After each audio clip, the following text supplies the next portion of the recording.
दोस्तों, आज हम लेके आए हैं एक ऐसी कहानी जो आपके होश उड़ा देगी।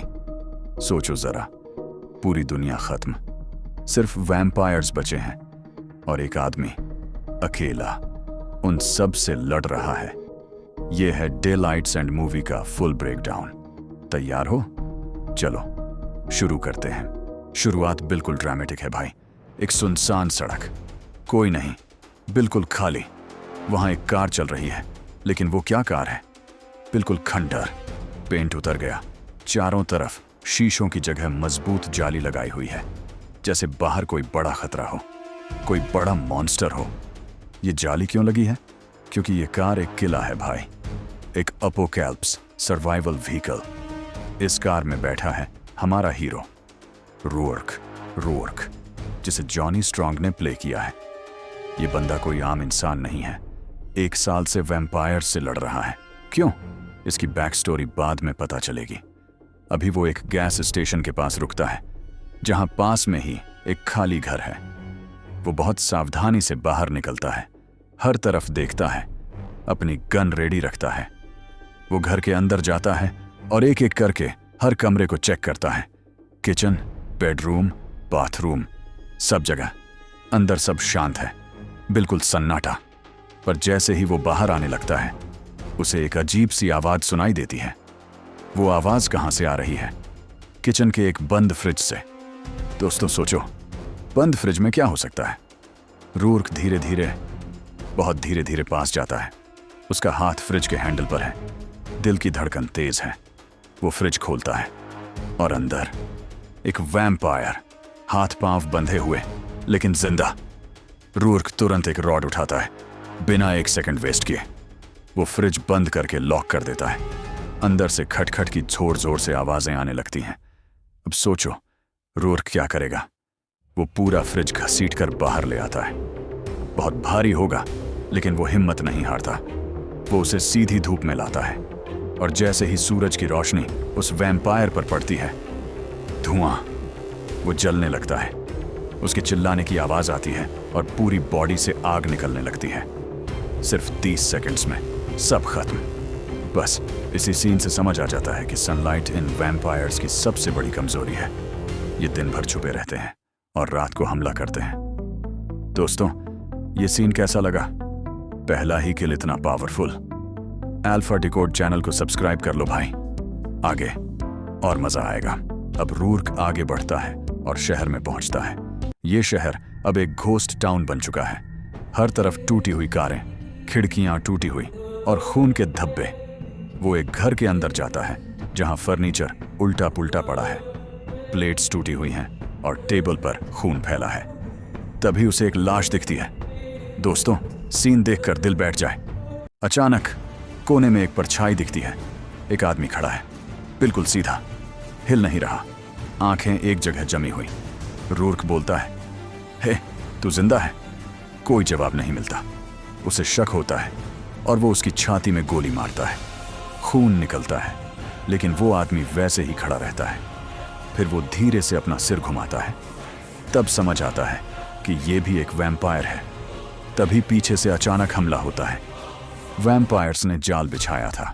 रूअर्क किसी तरह गिरते गिरते बचता है और एक क्विक मूव करता है। वो वैम्पायर को धक्का देता है, गन निकालता है और सीधा हेडशॉट। वो भागकर बाहर धूप में आता है और चैन की सांस लेता है। अब बाहर सड़क पर उसे एक लड़की बीच रास्ते में बैठी दिखती है। वो धूप में बैठी है, मतलब वो इंसान है, पर इतनी शांति से इस तबाही के बीच क्यों बैठी है? रूअर्क कंफ्यूज्ड है। तभी 6 से 7 लोगों का एक ग्रुप आता है, जिनके पास हथियार है। उनमें एक लड़की है, सैम, जो दिखने में हॉट है लेकिन बहुत टफ है। वो लोग उस लड़की की मदद करने आगे बढ़ते हैं।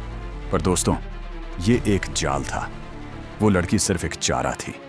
अचानक छतों से फायरिंग शुरू हो जाती है। सैम का ग्रुप गिरने लगता है। रूअर्क ऊपर बिल्डिंग से ये सब देख रहा था। सही मौका देखकर वो ऊपर चढ़ता है और एक एक करके गैंग मेंबर्स को हेडशॉट मारता है। आखिर में वो उनके लीडर को चाकू से खत्म कर देता है और सैम को बचा लेता है। सैम हैरान रह जाती है कि ये बंदा क्या चीज है। वो पूछती है, तुम कौन हो भाई? रूअर्क कहता है, बस काम का आदमी। सैम बताती है कि पास के पुलिस स्टेशन में कुछ सर्वाइवर्स हैं और वो उसे साथ चलने को कहती है। रूर्क मान जाता है। रास्ते में सैम बताती है कि पुलिस स्टेशन 5 किलोमीटर दूर है, लेकिन हर तरफ वैम्पायर्स का आतंक है। धीरे धीरे अंधेरा होने लगता है, मतलब खतरे का वक्त। पीछे से वैम्पायर्स का एक पूरा झुंड उनका पीछा करने लगता है। रूर्क गाड़ी की फुल स्पीड बढ़ा देता है, 100 की रफ्तार। एक वैम्पायर गाड़ी के बोनट पर कूदता है, पर रूर्क उसे कुचल देता है। किसी तरह वो स्टेशन पहुंच जाते हैं, जहां 15 से 20 सर्वाइवर्स डरे हुए बैठे हैं। पर रूर्क को देखकर उनमें उम्मीद जगती है। वहां पुलिस चीफ भी है, जिसे मशहूर एक्टर लांस हेनरिक्सन ने प्ले किया है। रूर्क अपनी कहानी सुनाता है। मेरी वाइफ को इन वैम्पायर्स ने मारा है। 1 साल से मैं इनका शिकार कर रहा हूं। मुझे बस बदला चाहिए। रात के 2 बजते ही वैम्पायर्स हमला कर देते हैं, खिड़कियां तोड़ देते हैं। चारों तरफ चीख पुकार मच जाती है। रूर्क डटकर मुकाबला करता है, लेकिन उनकी तादाद बहुत ज्यादा है। चीफ बताता है कि इन सब का एक लीडर है, अल्फा, जो सबको कंट्रोल करता है। पूरी टीम एक प्लान बनाती है। पास की होटल बिल्डिंग में बम लगाना है, जहां 100 से ज्यादा वैम्पायर्स सो रहे हैं। दोस्तों, ये एक सुसाइड मिशन है। एक सोल्जर खुद आगे आता है और दबे पांव अंदर जाता है। वो सोते हुए वैम्पायर्स के बीच से गुजरता है। ऑडियंस को उसकी दिल की धड़कन साफ सुनाई दे रही है, पर तभी अल्फा वैम्पायर उसे सूंघ लेता है और हमला कर देता है। टीम फौरन बम ब्लास्ट करती है। बूम! पूरी बिल्डिंग गिर जाती है। 70% वैम्पायर्स खत्म हो जाते हैं, लेकिन कुछ बच निकलते हैं। अब शुरू होता है असली पीछा। टीम के लोग एक एक करके मारे जाते हैं। चीफ के बेटे को भी वैम्पायर काट लेता है। वो रूर्क से कहता है, मुझे मार दो, वरना मैं भी वैम्पायर बन जाऊंगा। रूर्क भारी मन से उसे हेडशॉट मार देता है। अब सिर्फ रूर्क बचा है। वैम्पायर्स पुलिस स्टेशन पर धावा बोल देते हैं और एक एक करके सबको खत्म कर देते हैं। रूर्क अपना आखिरी स्टैंड लेता है, 50 वैम्पायर्स और अकेला रूर्क। तभी सामने आता है वैम्पायर अल्फा, 8 फीट लंबा एक भयानक मॉन्स्टर। दोनों के बीच जबरदस्त लड़ाई होती है। रूर्क के हाथ टूटने को हैं, गोलियों का भी उस पर कोई असर नहीं हो रहा। अल्फा उसे दीवार पर दे मारता है। रूर्क समझ जाता है कि ताकत से काम नहीं बनेगा। वो एक स्मार्ट मूव चलता है और अल्फा को उलझाकर छत पर ले जाता है। सुबह होने वाली है और सूरज की पहली किरण निकलने वाली है। अल्फा हंस रहा है, उसने रूर्क को दबोच लिया है। पर ऐन वक्त पर रूर्क उसे जोर का धक्का देता है और अल्फा सीधा धूप में जा गिरता है। उसकी चीखें निकल जाती हैं और वो पूरा जलने लगता है। थोड़ी देर तड़पने के बाद वो खत्म हो जाता है।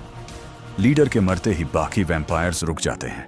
उनका कंट्रोल खत्म हो जाता है। रूर्क नीचे देखता है, सिर्फ 6 से 7 सर्वाइवर्स ही बच पाए हैं। वो एक हल्की मुस्कान के साथ राहत की सांस लेता है। इसी के साथ ये खतरनाक कहानी खत्म होती है। दोस्तों, कैसा लगा ये मूवी ब्रेकडाउन? अल्फा डिकोड को सब्सक्राइब करें और बेल आइकन दबा दें, ताकि ऐसी ही धमाकेदार वीडियो आपको मिलती रहे। वीडियो को लाइक करें और कमेंट में बताएं कि आपका फेवरेट सीन कौन सा था।